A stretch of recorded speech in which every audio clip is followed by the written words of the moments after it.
속 같은데 손을 집어넣어서 꺼내서 여기 빨갱이 한 마리 있다. 너희들 까먹으면 이렇게 돼? 그랬죠. 사실은 87년 6월 항쟁이 그래서 중요한 거예요. 물론 그에 앞서서 5.18 광주항쟁이 엄청난 희생을 치르면서 그걸 극복을 해야죠. 이제는 사람 하나 안 죽고 군인들이 오히려 평화적인 시민들에게 뒷걸음질 치는 이런 나라를 여러분들이 만든 거예요. 그에 대해서 서유럽의 시민들이나 이런 사람들이 아까 말씀드린 대로 한국의 시민들에게 경외의 줄을 보냈습니다. 한강 작가 유명한 경포를 만들어냈잖아요. 죽은 사람이 산 사람들이 살리고 있다. 이거는 식민지 시대. 해방되고 나서 분단과 전쟁 속에 그 뒤에 독재를 겪으면서 수없이 많은 사람이 희생당하고 죽고 고문당하고 이런 기억이 다시 한국 사회의 시민들에게 그런 지혜와 용기와 극복하는 방법들을 일깨워내고 있다. 이게 바로 죽은 사람들이 산 사람을 살리고 있다. 이런 얘기입니다. 저는 그래서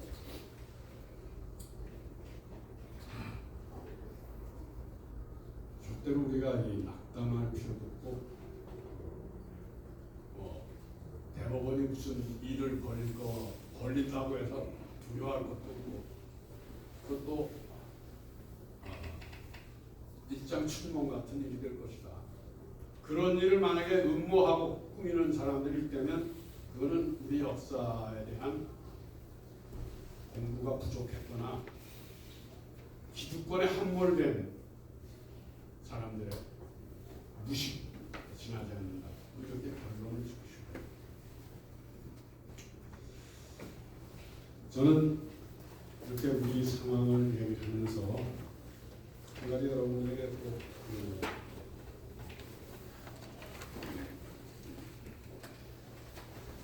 말씀드릴 게 있습니다. 미국이 지금 아까 다극화 시대에서 다시 자기 기득권을 놓지 않기 위해서 결합을 트럼프도 그러고 있잖아요. 근데 제가 요새 궁금하니까 사람들은 어떻게 대응을 하나 이것저것 붙여보게 되는데 최근에 미국의 외교 전문 잡지가 있어요. Foreign Affairs라는 게 4월 18일자인가에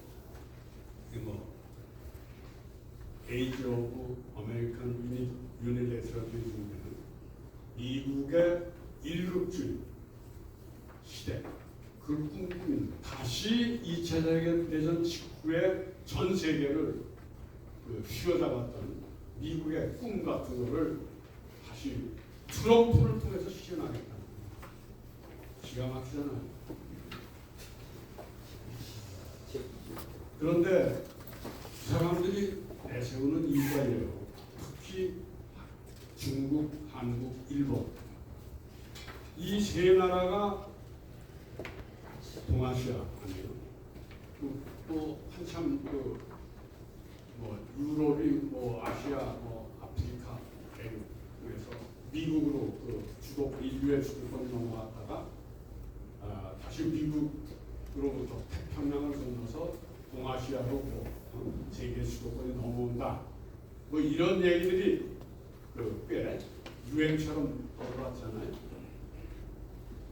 근데 미국이 그걸 인정하지 않고 있어요. 세계사의 그런 흐름을. 어떻게 얘기를 하고 있냐면 중국과 일본, 한국이 결코 미국을 따라올 수가 없다. 그거는 뭐냐면 인구학적 추세가 그렇습니다. 한국, 일본, 중국이 지금 노령화가 급속도로 진행이 되고 노동인구, 그러니까 아이들 별로 낳지 않아요. 노동인구가 엄청나게 줄어듭니다. 그거에 따라서 기술이나 이런 것이 뒤질 수밖에 없다. 그런 점에서 중국, 일본, 한국이 미국의 선진 기술, 뭐 제조업에서부터 AI나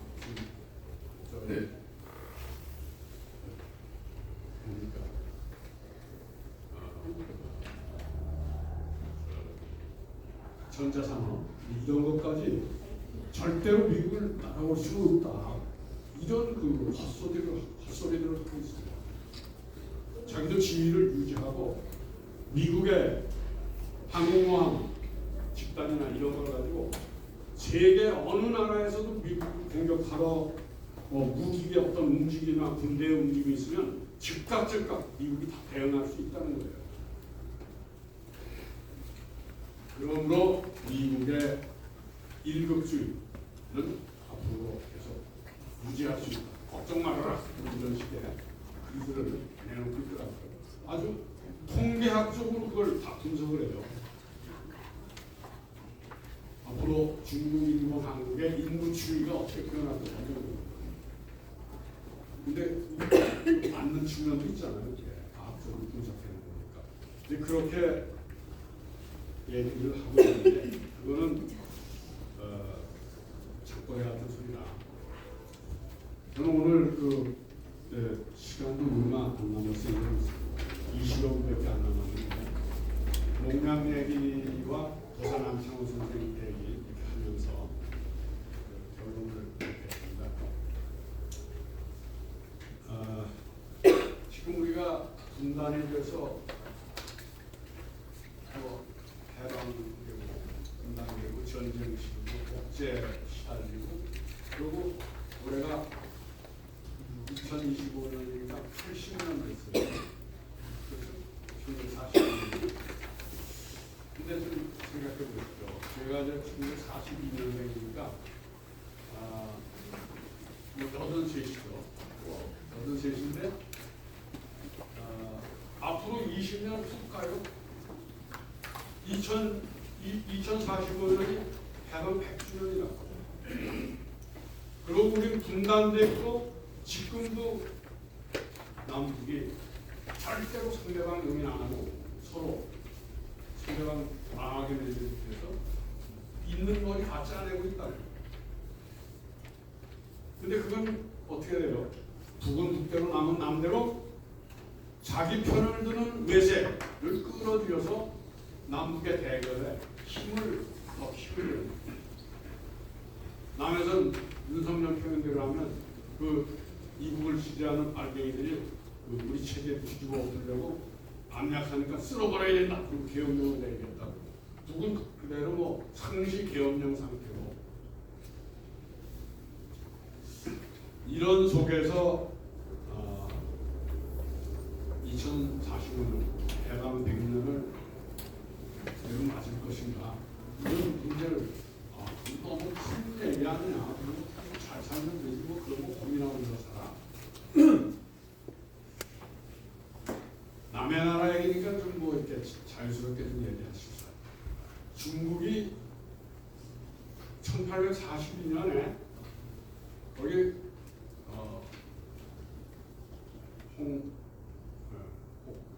거기도 농민 반란이 동학난 같은 농민 반란이 일어났었죠. 홍수전에는.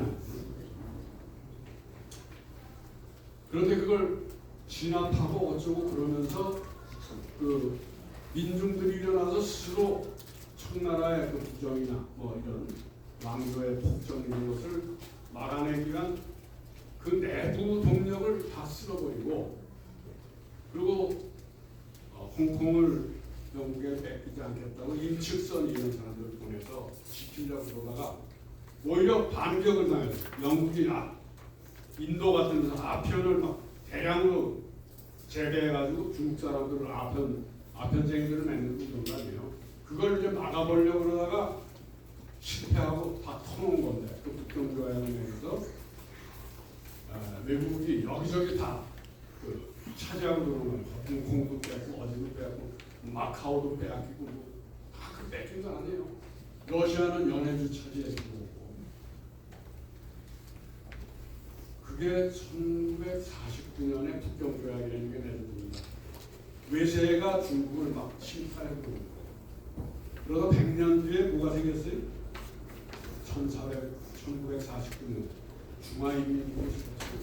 100년 만에. 뭐 그 중간에 청나라도 망하고 우리 3.1운동의 영향을 받아서 5.4운동도 일어나고 중국의 북운동이 벌어진 거랍니다. 그게 이제 내란으로 이제 막 국공내전이 되고 이러다가 1949년에 중국이 독립자주국가가 됩니다. 100년 만에. 그런데 지금부터 100년, 그때부터 100년, 2049년에 중국이 무슨 목표를 내세우고 있지? 소강사회, 국민들이 다 골고루 잘 사는 사회. 그리고 중국이 세계 1등 국가, 이런 목표를 세우고 가고 있어요. 근데 중국이라는 나라는 큰 나라고 그러니까 100년 단위로 뭐 그런 목표를 세우고 간 건지 아니면 우연히 그렇게 맞아 들어갔는지 모르지만 100년마다 그런 큰 변화가 있었단 말이에요. 근데 우린 그렇게까지는 못한다 그래도 1910년에 나라가 망했잖아요. 그리고 9년 안에 3.1운동이 일어나고 임시정부를 세우고 그리고 우리 힘만으로는 아니었지만 우리가 하여튼 임시정부 세우고 그러면서 1945년에 해방방법이 됐는데 그리고 바로 분단이 됐잖아요. 그리고 대리전쟁을 해서 이렇게 엄청난 피해를 당했고 지금도 그 후과 속에서 6.25 때 전쟁을 했던 후과 속에서 지금 살아가고 있는 거 아니에요. 근데 그거를 극복하고 넘어가야 되는데 그냥 계속 독재가 나타나고 아니면 부정부가 나타나고 이러면서 매일 발 밑에 떨어진 불만 끄다가시고 이렇게 한 거예요. 그렇잖아요? 발에 이게 불이 나니까 이거부터 끄려고 그래야 될 거 아니에요. 그러다 세월이 이렇게 80년이나 흘렀다. 근데 이제는 발 밑에 떨어진 불도 끄면서 한 20년 정도 내다보고 2045년까지는 우리도 우리 나름대로의 계획을 좀 세워보는 뭐 저기 윤석열이 좀 내쫓고 뭐 정권 바꾸고 그런 거 할 사람은 하고 이 좀 길게 보고 하는 사람들은 이런 거를 우리 뒷세대를 위해서 준비를 좀 해주자 이런 얘기입니다. 그래서 목량이 그동안 해오신 일 도산업 같이 임시정부 세우셨습니다. 여기 제가 좀 목량의 중요한 그 행적을 쭉 정리를 해놨으니까 나중에 한번 보시고요.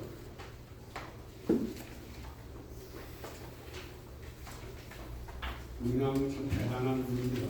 정리하는 거 한번 천천히 보세요. 저는 지금부터 한 20년 뒤 2045년까지 우리가 무슨 좀 계획을 세워야 될까? 그런데 그때까지 민주 진보를 앞세우는 세력들이 좀 계속 집권을 해야 되겠다 생각해요. 집권을 해야 돼요. 저는 그렇다고 보수 세력을 다 어떻게 해버리자는 게 아니라 그들도 가능한 연합정부에 같이 참여하게 해서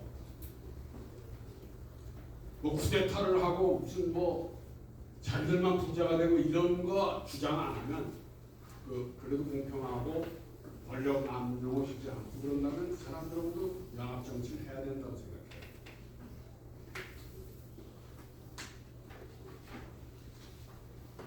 그게 뭐냐면 목량영중의 합작론입니다.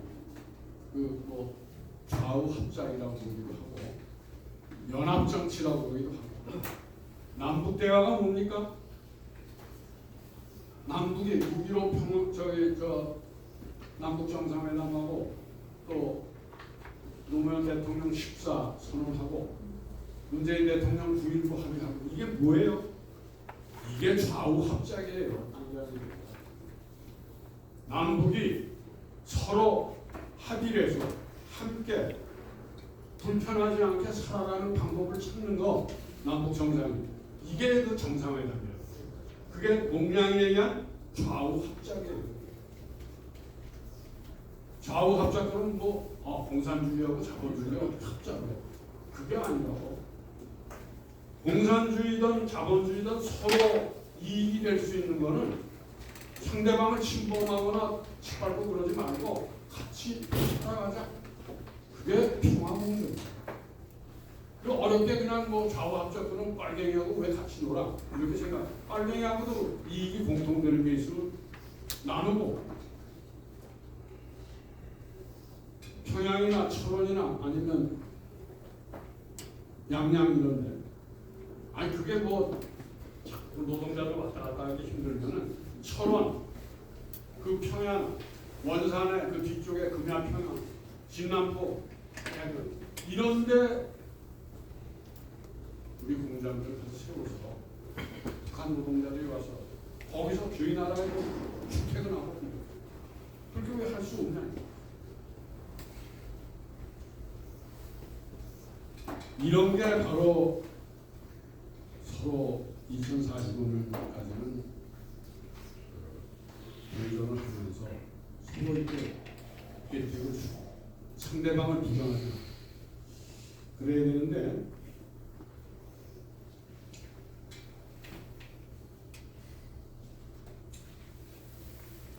저는 여러분들도 이런 데에 대해서 좀 생각해 보시도록 말씀을 드리는데 이 한국과 조선, 남북은 우리 한국 사람, 조선 사람이 원해서 생긴 겁니까? 이소가 분할 점령을 해서 자기와 정치적 입장을 같이 하는 사람들 정권을 뺏는 거예요. 몽양 같은 사람은 죽이고 이래서 북에서도 조만식 이런 사람 다 제거해요. 이거는 우리 한국 사람, 조선 사람이 원하지 않는 임시체제입니다. 남의 한국과 북의 조선은 이거는 우리가 원해서 만들어진 체제가 아니에요. 물론 우리 안에서도 남북이 그 미군이나 소련군의 원하는 그 정부 형태를 만든 거예요. 그러나 그것이 한국 사람, 조선 사람 전체가 원해서 된 게 아니고 그렇다면 이게 뭐냐? 80년 지났지만 이것은 임시체제다. 그런 생각을 확실히 가져야 돼요. 이건 우리 역사, 긴 역사에서 보면은 뭐 강아지가 오줌 싸는 그런 시간에 지나지 않는다. 그렇게 생각해요. 이거 언젠간 극복돼야 될 역사다. 그런 확고한 신념이 있어요. 도산한 청와 백범도 그렇고 이 몽양 이런 분들은 그런 생각을 가지고 독립운동을 했고 그런 생각을 후배들에게 꼭 물려주려고 했던 겁니다.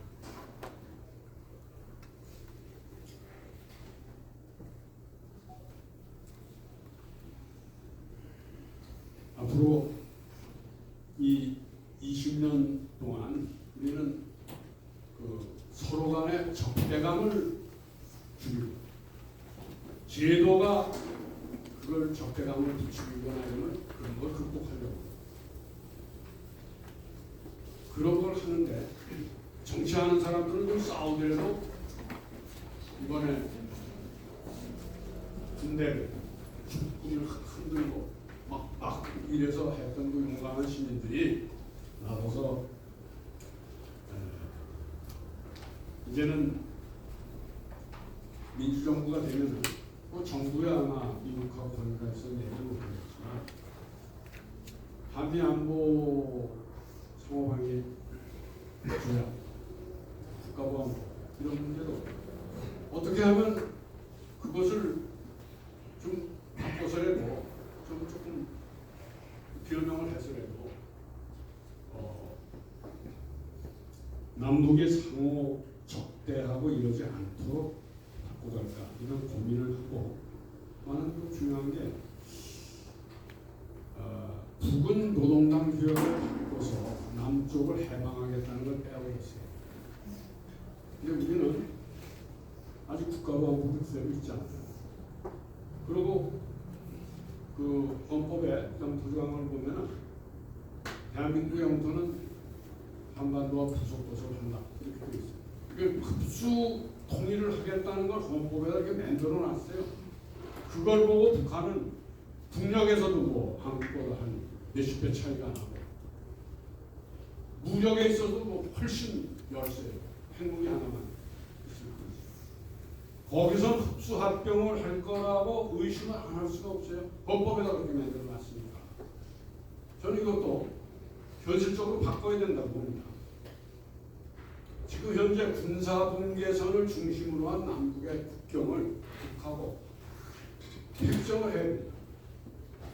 몰라요. 그것 때문에 또 왜 북에다가 한반도를 동땅 내주려고 지금 그러는 거 아니냐. 이러고 또 뭐 일본이 역시 좀 빨리 이런 소리 듣죠.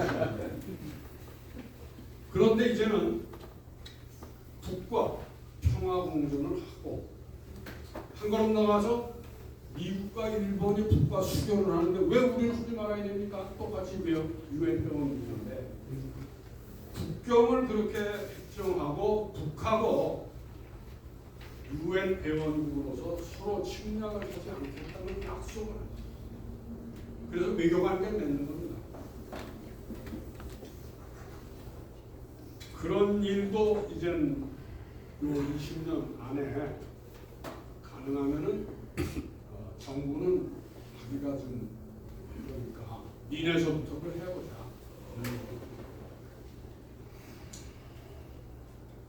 그리고 가능하면은 미국과 일본으로도 북하고 수교하라고 우리가 권해. 우리가 할래. 참 우리를 못 살게 있는 외국들에게 우리를 서로 매수지간처럼 된 북하고 수교를 하라고 우리가 권하면 또 얼마나 보기 좋아요. 그리고 아마 미국이 북과 수교를 하는 과정에 북의 핵 문제에 대해서는 무언가 이렇게 짚고 넘어가지 않을 수 없을 거예요. 미국이 가장 관심 갖는 것은 북이 미국을 공격할 수 있는 대륙간 탄도미사일이나 잠수함 발사 미사일 이런 거는 우리를 공격할 수 있는데 너희하고 어떻게 외교관계를 맺느냐 이런 거 아마 굉장히 그 조건을 세울 거예요. 근데 북은 미국과 수교를 한다는 것은 자기들의 국가 안전을 보장받는 그런 게 있잖아요. 외교관계 수교. 그래서 아마 그런 과정에서 미국과 북 사이의 수교 교섭 과정이 북의 핵무기 문제에 대한 굉장한 어떤 제한을 가하는 게 되고 우리는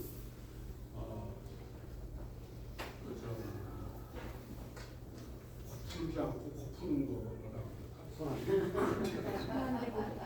그런 것도 되고 그래서 뭐 미국과 북한 간에 그런 핵 문제에 대한 협상이 일어나면 물건이 좋고 하고 우리는 그런 것과 관계없이 미국과 북한 간의 협상과 관계없이 북과 교수님 정책을 추진해 간다. 그럼 미국이 하라 말아야 하는 게 아니에요. 우리가 하는 거니까. 그게 뭐예요? 주권. 그런 생각도 좀 하자는 겁니다. 그리고 유엔과 국제기구에 대해서도 남북이 서로 평화를 유지하면서 유엔 규약을 지키고 이렇게 살아갈 거니까 유엔과 다른 국제기구도 우리를 좀 도와달라. 남북이 그런 방향으로 가는 거에 대해서 도와달라는 뭐냐면 강대국들이 간섭하는 거를 너희들도 같이 좀 막아달라 이런 뜻입니다. 마지막으로 이게 이제 좀 문제가 있긴 한데요. 이건 안 하면 안 돼요.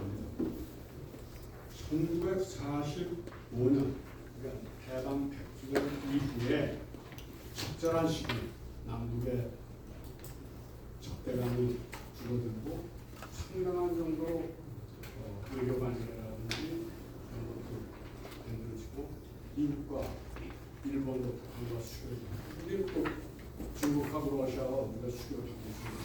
그렇게 되는 게 한반도의 평화 공존 구조를 만들어가는 거예요. 우선 우리는 뭐 저쪽이 우리보다 더 능력이 강해서 우리를 먹으려고 그런다든지 뭐 이런 거에 가지고 전전긍긍하고 길게 해야 될 일을 못하고 그런 데만 그냥 정신이 팔려가지고 있는 게 아니라 긴 눈으로 한반도의 평화 공존 구조를 정착시키는 게 중요합니다. 그리고 그 이후에 2015년 적절한 시점에 남북이 합의가 된다면 그것이 국가연합 형태건 연방국가 형태건 서로 터놓고 하나가 되는 방법을 그 이후에 냅니다. 뭐 통일 소리 안 하고요. 절대 통일 소리 하지 마세요. 그러면 거기서부터 또 서로 나 집어먹으려고 그런다 의심하고 하니까 저는 2045년 이후에 서로 간에 좀 신뢰가 들고 외교관계를 맺고 그럴 때까지 통일 소리 안 하고 평화공존 절대로 서로 이익이 되도록 한다. 이런 얘기만 하고 좀 급하게 생각하지 말고 뭐 한 세기도 참는데 뭐 좀 더 한두 해 더 못 참겠어요? 조금 좀 만만히 같은 이런 그 자세로 매일 발등에 떨어진 불만 끌려오는 게 아니라 좀 길게 보고 중국 사람들이 우리보다 낫네 그런 소리가 나올 정도로 좀 해보자 이런 말씀을 드리고 싶습니다. 제가 시간을 지켰어요. 1시간 반 했는데 하다 보니까 그 어디 갈 시간도 다 빼고 이래요. 미안합니다.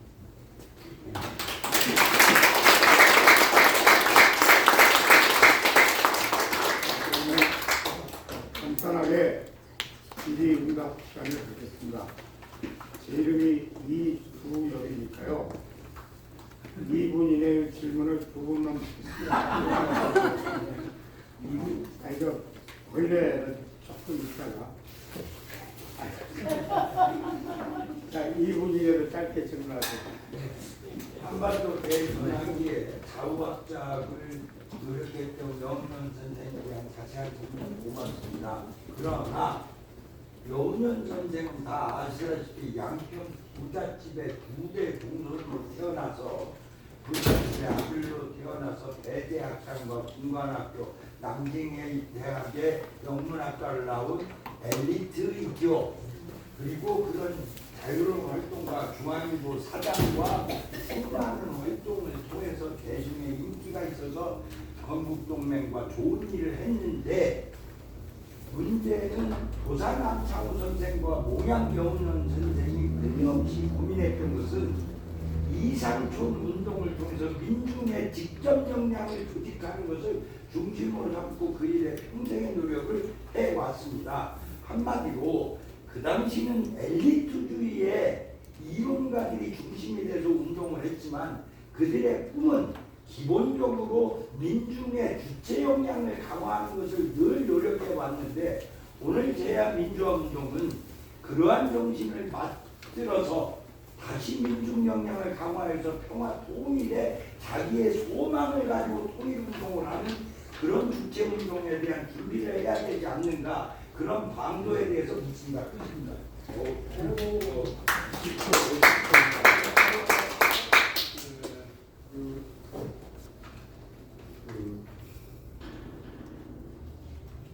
도산암 창호 선생하고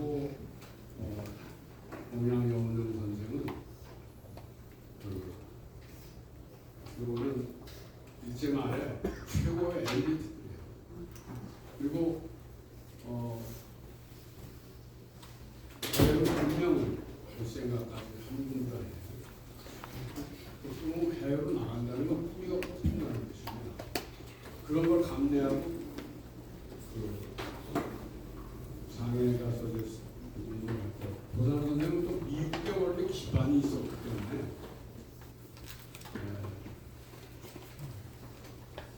상해로 오실 때 미국에 있는 자기 조직 있잖아요. 그걸 다 맡겨놓고 돈만 가지고 왔어요. 엄청난 돈을 가지고 오셔가지고 상해시 정부의 그 청사 들어간 돈 거기 그 벼랑간 국내에서 나오는 동포들 이 사람들 어물 숙소 이런 거 다 가져요. 그러면 그 시대에 그 흔한 그 미국 쪽에 있는 바로 이 흥사단 조직이에요. 여기서 오렌지 밭에서 오렌지 따고 그 이래서 푼푼이 모은 돈을 가져와서 정말 쓸 때 씁니다. 한 가지 그 3.1 운동이 일어나고 일본이 조선 사람들을 독립운동을 무장항일운동이나 적항일운동에서 돌리기 위해서 자치운동으로 돌리기 위해서 목량여운형을 일본으로 초청을 합니다. 그때 상해 임시정부안에서 극렬하게 반대했어요. 왜 적에 투항하러 가느냐? 그때 옹호한 분이 도산한청 실질적으로 상해 인정을 이끌어간 수장이 목량여운형이 당신들보다 좀 젊었다고 그렇게 함부로 얘기합니다. 저 사람은 누구보다도 일본에 가서 일본 사람들 전체하고 맞상대해서도 자기 얘기를 당당하게 할 사람이다. 걱정하지 마라. 다시 보겠습니다. 여기까지는.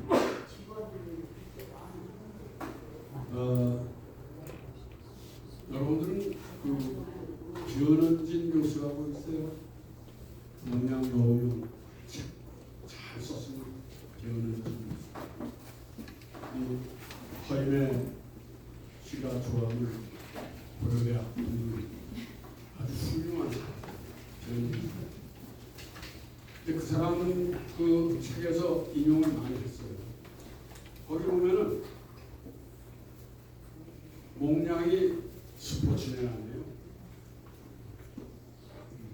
상해에서 야구 구경하다 야구장에서 잡혀가고 영국 경찰한테 잡혀서 영국 경찰이 일본 경찰한테 신병을 인도해요. 영국과 일본은 영일동맹 그때 노일 전쟁 때도 영국이나 미국이 일본을 원조했어요. 특별한 관계.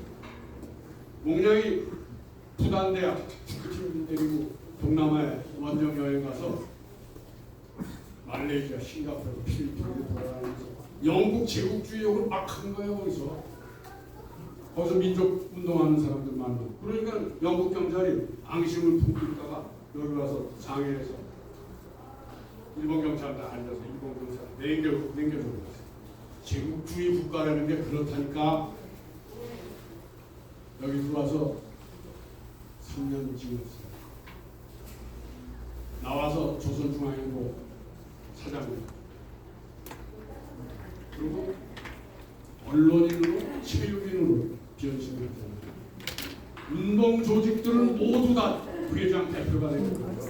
그 당시에 일본 제국주의 치하에서 조선의 체육인들, 유도, 태권도 이런 거 하는 사람, 축구인, 육상경기장 다 목량 주변으로 모이는 거예요. 그래서 양정고등학교 손기정 선수가 목량 아들하고 동생이에요. 목량집에서 하숙을 했다니까 손기정이. 그래서 조선중앙일보에서 개최한 마라톤에서 1등하고 전조선 1등, 전 일본에서 1등을 해서 1936년에 베를린 올림픽에 나가서 거기서도 1등을 한 거예요. 근데 조선중앙일보 가슴팍에 성경 가지고 일장이 지워버린 거예요. 동시에 조선중앙일보가 앞서가니까 동아일보도 나도 하고 지워버려서 같이.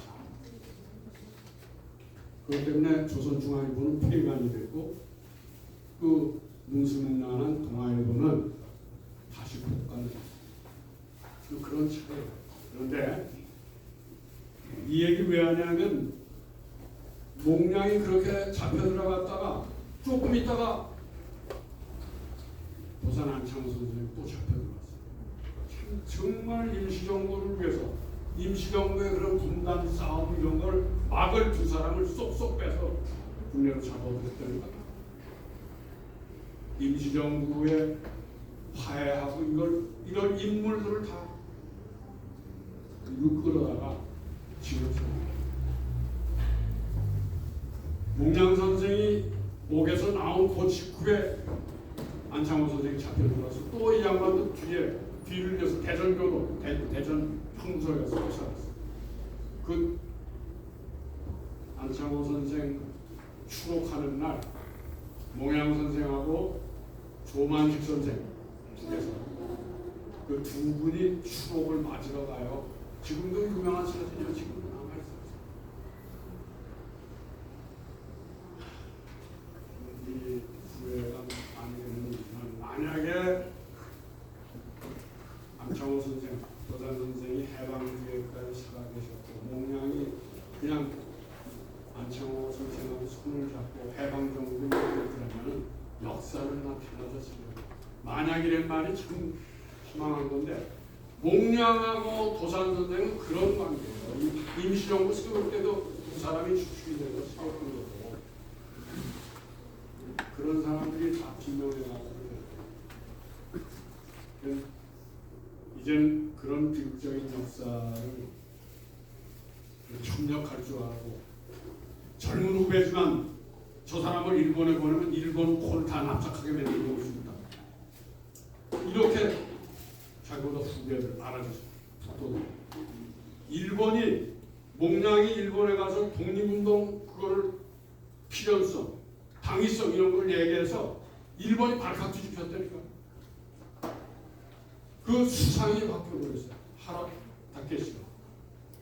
내각이 다 뒤집혔다니까. 목량이 가서.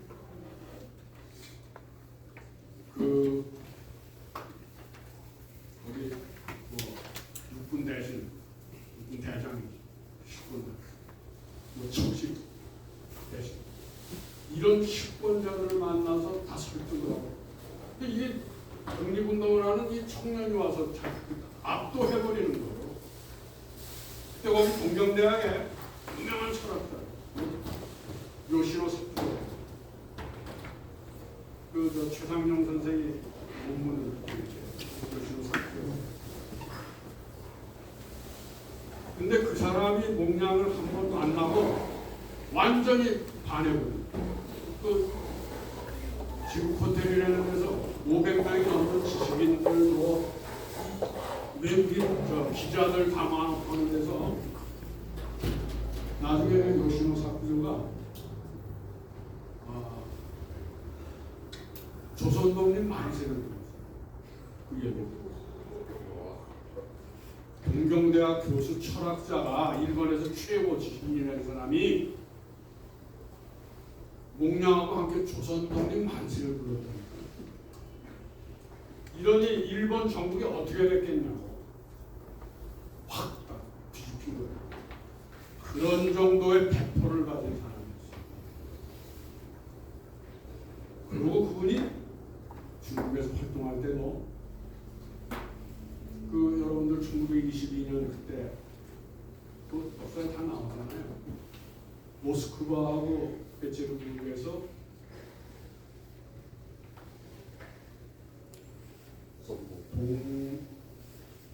동아 민족 대표 비아빵 그 비아빵 이런 거 붙지 않고 저 동아시아 민족 대회 큰 거, 거기에 이제 피와슨 노력자 대회 이렇게 노동자들 대회 이렇게 나오는데 거기에 레닌이나 트로츠키 이런 사람들 두 차례나 만나서 설득을 했고 그때 몽냥이 조선에서는 아직 노동자의 혁명이 가능하지 않습니다.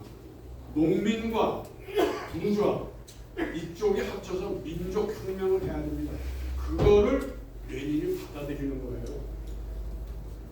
동아시아 농촌 중심의 거기서 공산주의자들이 중심이 되는 혁명은 아닙니다.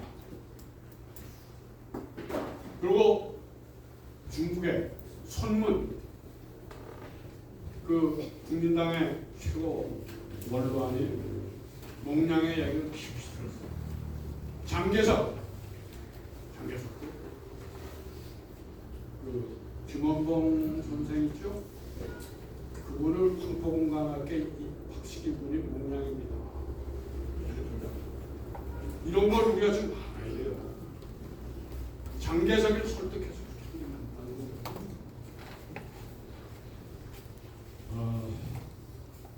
그 양반 그런 암살당한 일은 한국 역사에서 지워졌었죠.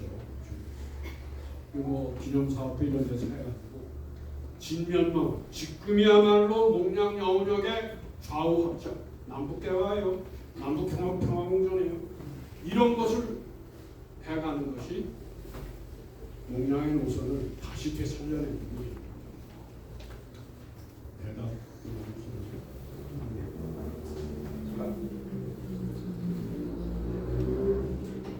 한 분만 더 질문을 받도록 하겠습니다.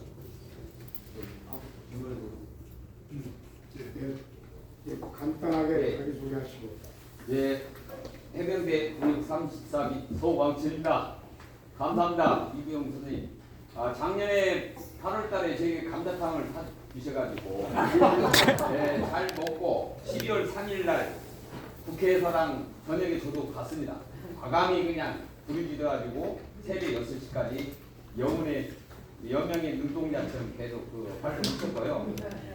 오늘도 이게 하신다는 게 제가 왔지만 아까 그 선생님께서 쭉 말씀을 하신 중에 잘 경청했는데 미국이 1등 국가가 아시아는 되지 못한다. 그래서 그 말에 제가 상당히 그 고민을 했던 것이 있었습니다. 예전에도. 즉 우리나라가 지금 예전에 독일처럼 지금 독일의 산기업종이 우리 간호사들이 가가지고 전부 뭐 활동에 돈을 벌어오지 않습니까? 지금 우리나라 사회가 산기업종이 뭐 이렇게 다른 나라 이렇게 많은 나라에 와서 좋은 거에 돈을 벌어가지 않습니까? 우리나라 젊은이들이 한 150만 명인데 한 3조 정도를 집에서 방콕맨으로 있어가지고 전부 활동을 하는데 그것도 사실 어른들이 다 만드는 거 아닙니까? 고임금에 아주 노동은 적게 하면서 고임금에 일할 자리가 없으면 집에서 방콕맨을 만들더라고요. 온실처럼 키워가지고 지금 오늘 또 여기에 오신 중에 지금 20대 대학생들이 와서 들었으면 좋겠습니다만은 앞으로 우리가 어떻게 얘네들을 방콕맨을 빼내가지고 진짜 1등 국가가 되려면 이런 젊은이들이 사회 전반적으로 나와서 활동을 해야 되는데 군중 궁궐이 있으면 뭐합니까? 사람이 없으면 안 되지 않습니까?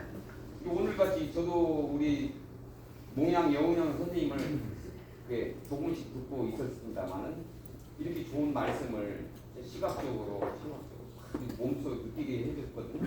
여기 20대들이 와서 해야 되는데 그래야 되는데 그걸 못한 게 아쉽고 우리나라가 지금 삼기업종에서 탈피해가지고 진짜 이 젊은이들이 그런 게 삼기업종에 안 간다는 것이 아니라 그런 데서 일을 할 수 있는 그런 정신적인 각성을 만들어줘야 되는데 이게 최고로 지금 저는 늘 고민하고 있습니다. 우리 선생님께서 선박자이시니까 좀 더 우리 지금 그 나라의 민족에 진짜 더 활발하게 업그레이드 시키려고 그런 생각을 가지고 있을지 그게 좀 궁금해요. 감사합니다. 이번에 그 추운 날 예. 12월 그때 몇이나요?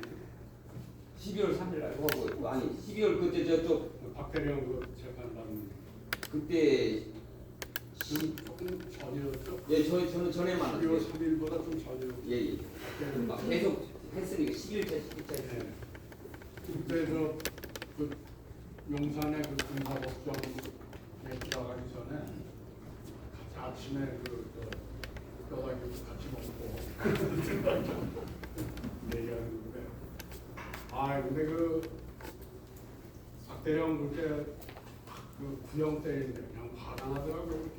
결국 나중에 문제를 맞긴 했지만 그런 게 사실은 우리 사회가 바로 잡혀가는 신호거든요. 박대령을 무죄받은. 그 뒤에 그러니까 그 박대령 무죄를 그때는 아직 선고가 나오기 전이었는데 그 12월 3일 날 내란이 벌어지는데 전부 다 별자리들이 그런 것들 아닌가. 참 이번에 이제 좀 다시 그런 것도 바로 잡히려니까 기다려줘요. 박대령 다시 좀 이렇게 제자리를 잡았으면 좋겠고. 근데 지금 그 젊은 사람들이 집에만 들어앉아 있고 바깥에 활동 별로 안 하고 결혼도 안 하려고 그래요. 이런 건 그런 추세를 미국이 앞으로 중국이나 일본이나 한국이 다 그꼴로 돼갈 거라고 보고 있는 거예요. 그래서 미국은 앞으로도 제1강국의 위치를 동아시아로부터 도전을 받지 않기 때문에 유지할 수 있다. 이런 해석들을 하고 있어요. 근데 우리 사회가 꼭 그렇게만 하겠어요. 우선 남북이 교류 협력을 하고 서로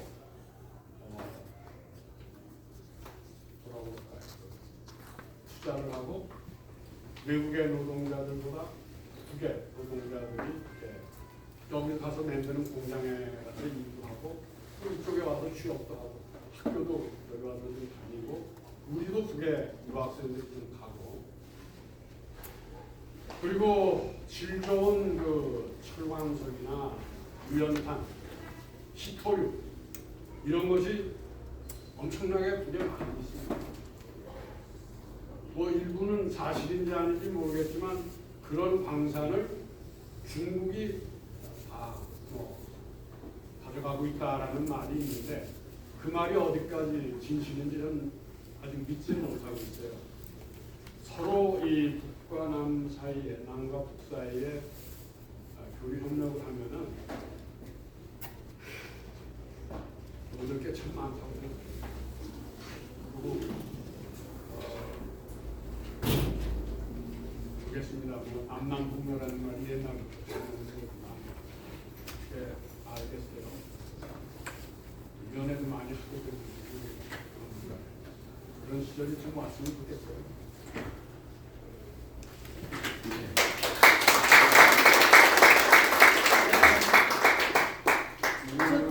저도 발언권 있어요. 금방 왔어요. 죄송합니다. 평양에서 오셨어요? 평양 왔어요? 아니 다른 게 아니고 저는 탈북민이에요. 한국에 입국한 지 10년 넘었는데 저는 그 어느 분이 여기 초대해서 왔어요. 이런데 여기 저는 이제 한민족을 사랑하는 죄밖에 없고 북한이나 한국이나 뭐 이렇게 민족 간에 서로 갈라치기 하는 거에 대한 불만이 있고 그러니까 여기 와서 같이 하고 싶은 마음을 같이 하고 싶은 심정이 여가지고 여기까지 오게 됐는데 괜찮으신지? 마지막으로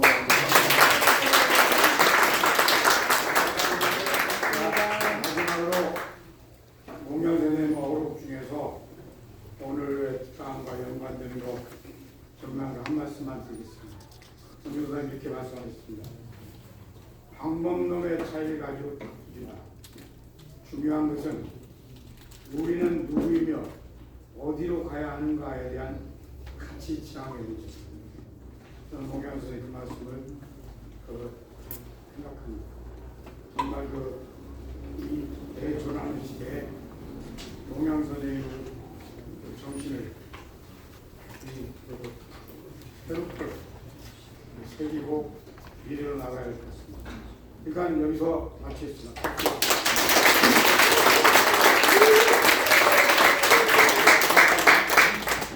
혹시 시간 되시는 분들은 이 뒤로 나가면 삼덕통닭이라는 집이 있으니까요. 삼덕통닭